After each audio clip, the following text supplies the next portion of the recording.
Okay. So section 2, subsection 13, that defines audit. So basically audit हम जो समझते हैं could be the chartered accountant जो audit करता हो, could be जो GST ऑफिसर हमारे यहाँ आके audit करे. So VAT regime में, excise regime में, service tax regime में departmental audit हमेशा होती थी. And we will also get heard of something called special audit. तो वो भी previous regime की ही से ली हुई है, right? So let's discuss the definition defined in 213. That is the examination. So audit is examination of three things: records, returns, and other documents. So records, returns, and other documents, इनका examine आप कर सकते हो. Documents मतलब कौन सा? Documents maintained and documents furnished. So document जो आपको मेंटेन करना है या फिर जो डॉक्यूमेंट्स आपने फर्निश किया है. So examination of records, returns, documents maintained or documents furnished by the registered person under this act or rules made thereunder or under any law. आपको कोई भी लॉ में कोई भी डॉक्यूमेंट मेंटेन करना है, वो examination is coming under the ambit of audit of GST, right? So ये एग्जामिन जो कर रहे हैं हम लोग, examine of records, examine of returns, examine of other documents, ये एग्जामिन करके करेंगे क्या? We will examine all this things and we will verify. And we will verify what? Verify the correctness of four things: turnover declared, taxes paid, refund claim, and ITC availed. So हम examine करेंगे records, returns, other documents. हम examine करके verify करेंगे correctness of turnover declared, कितना आपने turnover दिखाया है, कितना आपने टैक्सेस पेमेंट किया है, कितना आपने रिफंड क्लेम किया है, और कितना आपने आईटीसी अवेल किया है. फ्रेंड्स माइंडेड, आईटीसी अवेल्ड का बात कर रहा है, आईटीसी यूटिलाइज नहीं लिखा हुआ है. तो जो आपने जीएसटी या 3B में ले लिया, that is availment. Setting off is utilisation. So I am not bothered कि आपने यूटिलाइज किया नहीं किया, आपने 3B में ले लिया, आपके क्रेडिट लेजर में पड़ा हुआ है, तो that is coming under the scope of audit. And to assess his compliance with the provision of this act, right? So इसका मतलब इस एक्ट का जितना भी प्रोविजन है कंप्लायंस वाला, वो सबको मुझे एसेस करना है. सो कुड भी आपके नेम प्लेट के बाहर जीएसटी नंबर लिखा हुआ है या नहीं लिखा हुआ है, कुड भी आप कंसेक्यूटिव सीरियल नंबर मेंटेन कर रहे हैं या नहीं कर रहे हैं, कुड भी 16 डिजिट का वो कैरेक्टर क्रॉस कर रहा है या नहीं कर रहा है. So all the small and big compliance का असेसमेंट भी इस ऑडिट के डेफिनेशन में आता है, right? So what I would like to bring to your notice is the scope of audit, the coverage of the audit is very very wide, very dynamic, right? So अभी मैं ये नहीं बता रहा हूँ कि इसमें से चार्टर्ड अकाउंटेंट ऑडिट कौन सा होगा, अभी मैं ये नहीं बता रहा हूँ कि इसमें से डिपार्टमेंटल ऑडिट कौन सा होगा या फिर स्पेशल ऑडिट कौन सा होगा. It is simply audit means this, audit means this, right? Next. So basically हम 4 ऑडिट का बात करेंगे आज. एक ऑडिट बाय टैक्स अथॉरिटीज, एक special audit, annual audit by chartered accountant and CAG audit, right? Okay. So ये audit by tax authorities. Friends आगे बढ़ने के पहले सर्विस टैक्स एंड एक्साइज में बहुत नॉर्मल सा चीज है. वो हमको नोटिस देते थे, बोलते थे कि मैं आपके यहाँ ऑडिट करने आऊंगा, आप उसके पहले हमें बेसिक डॉक्यूमेंट्स भिजवा दीजिए. हम बेसिक डॉक्यूमेंट भिजवाते थे, वो तो चेक कर लेते थे और वो एक डेट देते थे कि इस डेट में मैं आपके यहाँ पर ऑडिट करने आऊंगा. After doing the audit they used to give us the order sheet और something quantifying the demand, and फिर उसके अकॉर्डिंग प्रोसेसिंग चालू होती थी. सो कुछ चीजें यस अर्स्टवाइल लॉ के ऑडिट से लिया हुआ है, let it be service tax, let it be excise, let it be VAT, right? So आगे बढ़ते हैं, तो we will more connect all this provisions. So commissioner of CGST or SGST or any officer authorized, commissioner तो है ही और वो जिसको authorise कर दे, और any officer authorise, audit of whom, audit of any registered person for a particular period. ये नहीं कि मैं आके बैठ गया ये भी दिखा दीजिए, एक काम करे वो भी दिखा दीजिए, नहीं नहीं 2 साल पहले का भी दिखा दीजिए, नहीं। ऑडिट है defined particular period at a particular frequency. जैसे सर्विस टैक्स में हम लोग 5 साल का करवाते थे, so this could be 3 years, this could be 1 year, this could be 5 years, anything, and in particular manner at the place of business of registered person or in their office। इसका मतलब departmental officer हमारे place में भी आके कर सकता है, और वो अपने ऑफिस में डिपार्टमेंट में बैठ के भी ऑडिट करना चाहे तो कर सकता है। Notice to a registered person shall be given at least 15 days पहले। तो 15 दिन पहले उसको मुझे नोटिस देना ही पड़ेगा कि मैं 15 दिन बाद आके यहाँ पर आ रहा हूँ ऑडिट करने। The form should be ADT01। Audit to be completed within 3 months।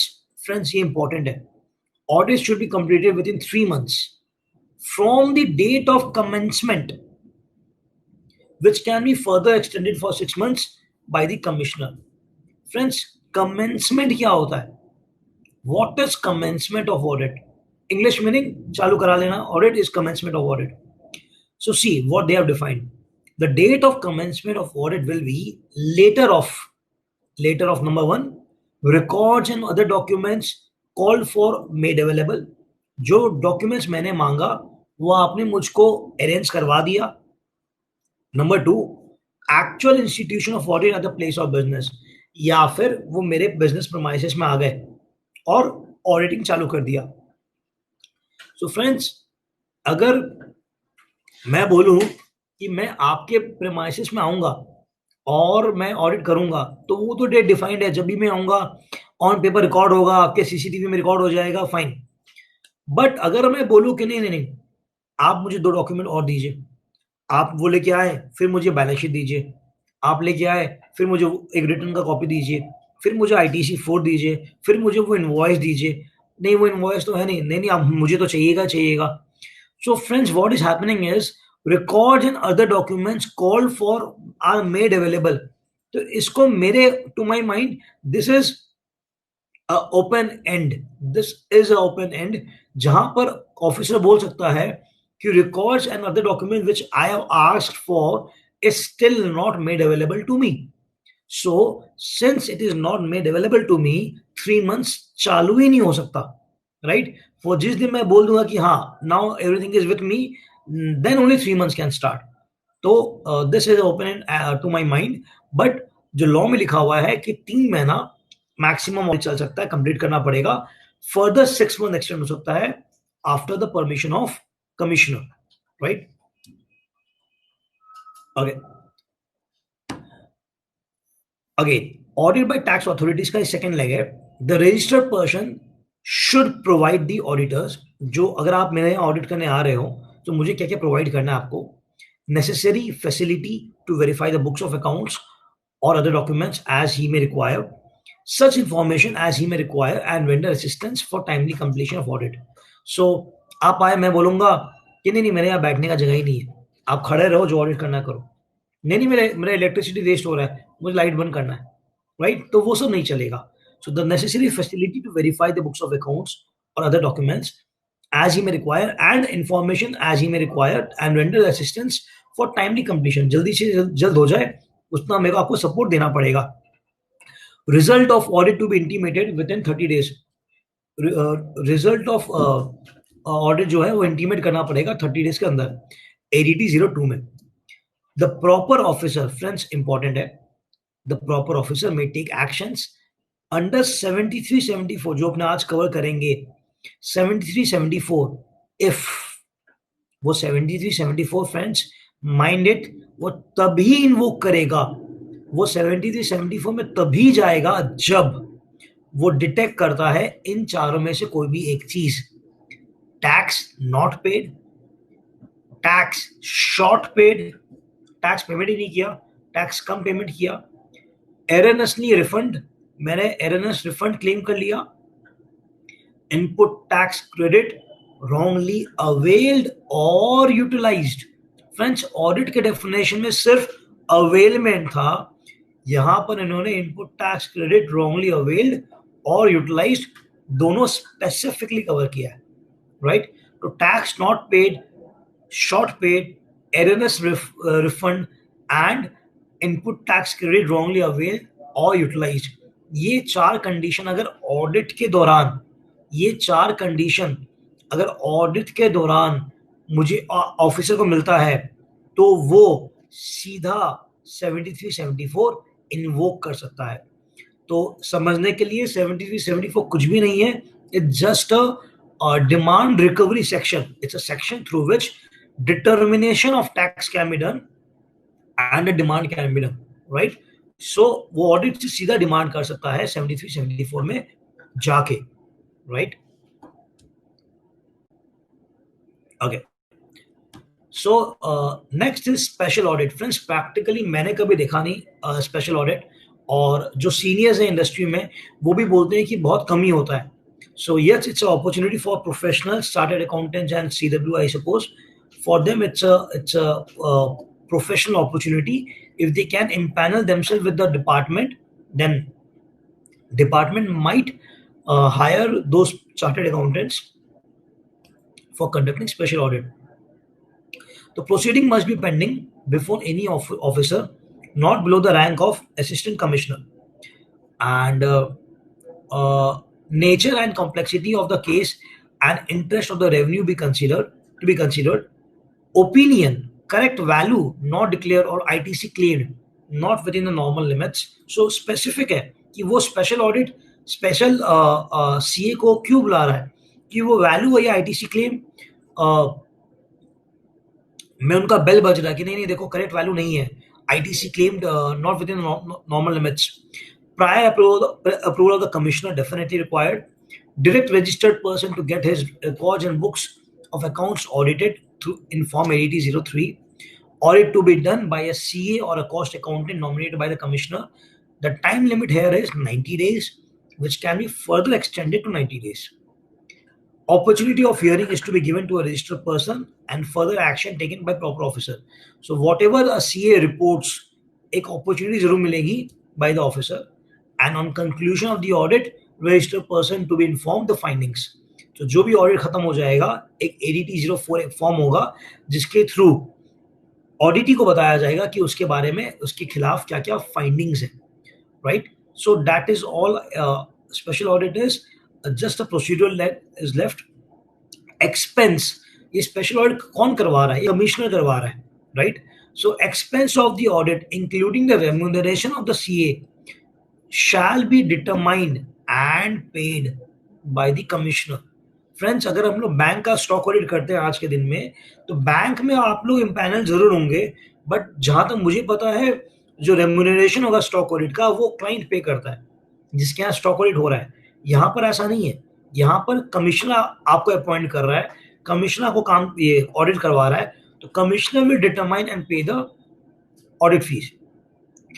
Again, the proper officer, friends, point to be very important point to be noted कि section 65 and 66 दोनों में ये provision है कि the proper officer